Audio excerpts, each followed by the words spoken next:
What's poppin', everybody? Ordinary Wild is back. Y'all thought it was over, but I'm just getting started. Sorry it's been a little while since my last video. I think it was January 11th, somewhere around then, when I posted my episode 0 and episode 1. But I'm back, I'm better, and I'm excited for this video.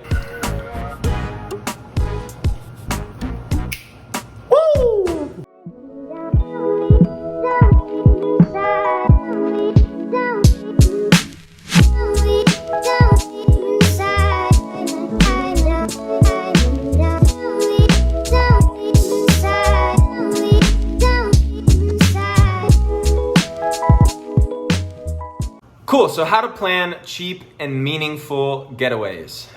Cheap and meaningful, I think, are the key words because most of us don't have the money to go on these lavish getaways every month or sometimes even every year. But we do need to get away. We do need to create this routine. That's what Ordinary Wild is about, being able to experience the wild and ourselves and nature, even in the ordinary day-to-day of life. So, also, having meaningful getaways, right? We don't want to have those repeat of vacations where we drop $3,000 and we go somewhere and all we remember was how packed it was. We want to make and go on getaways that are meaningful. So, I want to divide up this video into two main categories. And they're simple, is domestic and international. So trips within the US and then trips outside of the US. So with trips inside the US or domestic trips, my number one recommendation is national and state parks.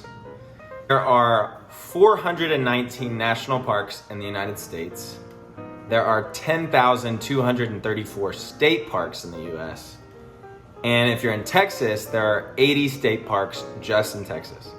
So I don't want to hear the excuse that there's nowhere to go that's affordable because there are parks on parks on parks. So these parks, yes, camping is the best way to experience them. I can attest. If you're not a camper, I think you should try it. I think it's worth it. I talk about this in episode 1. But if you really just don't want to camp, it's just really not your thing, then there are ways to still go enjoy these parks and go around it.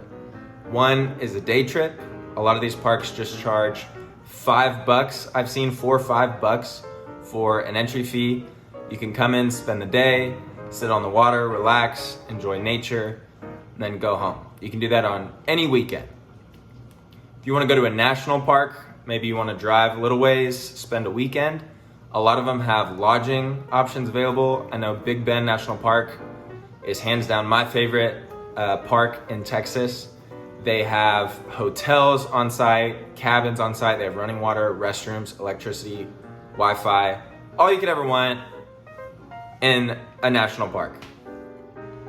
Now, let's say you want to go somewhere else in the US, maybe not a park, maybe you want to see a city, things like that. Tips for cheap travel when you're visiting cities or when you're visiting other states is to go, stay, and visit lesser known areas, right? Obviously, we all want to go see the Florida beaches. We all want to go see New York. We all want to go see California. But because we all want to go see this, they know that, and therefore demand's high, so the price is going to be high. So I recommend looking at tons of other beautiful places in the US. The Northwest US is amazing. Portland, Montana, there's so many parks and beautiful areas, beautiful cities that you can go see, and you don't have to spend as much as going to New York or LA. And when you go to these places, make sure to find an Airbnb. If you guys haven't heard of Airbnb, you must be living under a rock because it's the new best thing. Whenever you're traveling, it's essentially someone rents out a room or an apartment or an entire house online. You can book it, but you can't beat the price compared to any hotel. And you basically get to have their home for the day or for the night. So Airbnb, highly recommend. So to recap, for domestic travel, number 1, go to national and state parks. Honestly, for international too. I know some countries have state and national parks as well. So go to those too. But for domestic, that is priority number one. It's cheap, it's meaningful, they're everywhere, they're beautiful, they have tons of stuff to do. So that's my number one recommendation.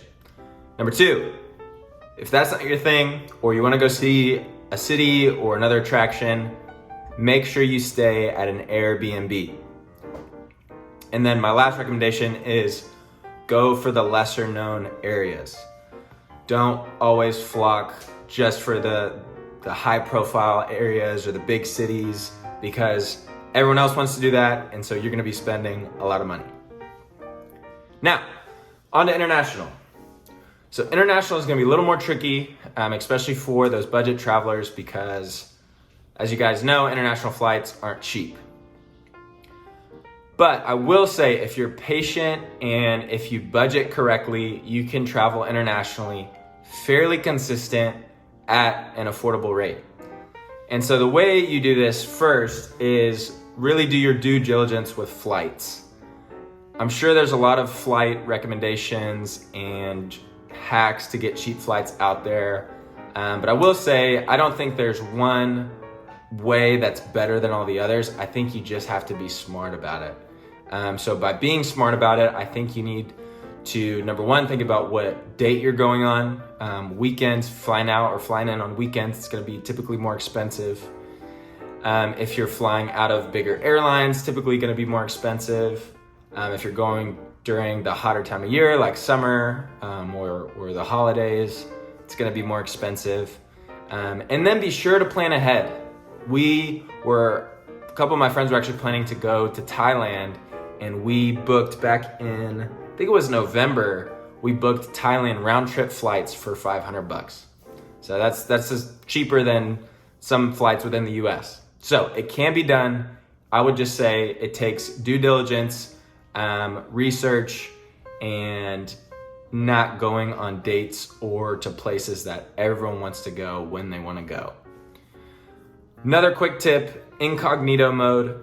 A lot of airline websites, even though you search cheap flights, they're still gonna put the more expensive ones at the top where you see it.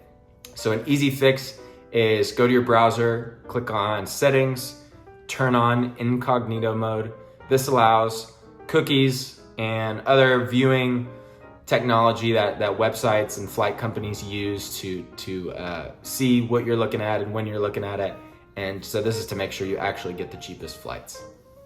Next, I will keep it consistent with domestic. Go away from the big, popular, hot destination areas.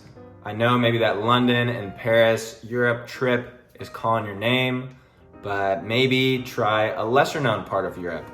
Maybe you could go to Paris still for a day or something like that. Or maybe you really want to go to that week in Cabo. Well, try finding another beach town in Mexico that's not as popular. So I will say that as well for international, go to countries and locations that are not the top of everyone's destination list. Asian countries are awesome places to go that aren't as mainstream as other locations. So my last tip for international travel is, I believe, the one that will save you the most money, and that is, drum roll, stay away from the convenience trap. Yes, it is a trap. I'm being dramatic, but I believe it is a trap. So imagine this. Hi, honey.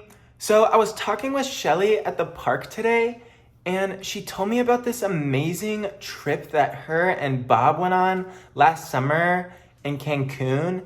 And she said the package deal was pretty affordable, and it was so beautiful. She showed me the pictures, and oh my God, babe, we have to go. I'm gonna look up packages.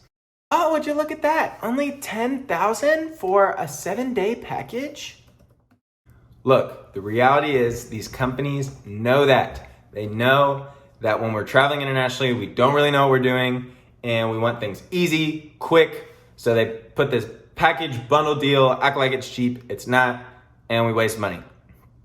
My tip is to stay away from the trap and be patient.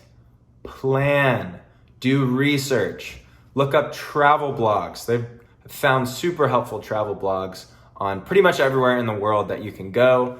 They have recommended things to do, places to eat, places to stay. So be patient, do your research, and stay away from the place Shelly told you in the park that her and her husband went to, unless you know that it actually is affordable and it actually is beautiful, because you want to make sure if you're traveling international that it's worth it and it's worth your money. All right, that's a wrap on this month's video. Again, sorry guys, it was a little late. I was caught up with some other priorities, but I'll be back next month with another one. So if you guys liked what you saw, if you have any ideas or suggestions on how to travel on a budget or to make it more meaningful, please comment below, let me know. If you want to disagree about something, think I'm wrong, love to talk to you about it as well. But for that, subscribe. Ordinary Wow. Deuces.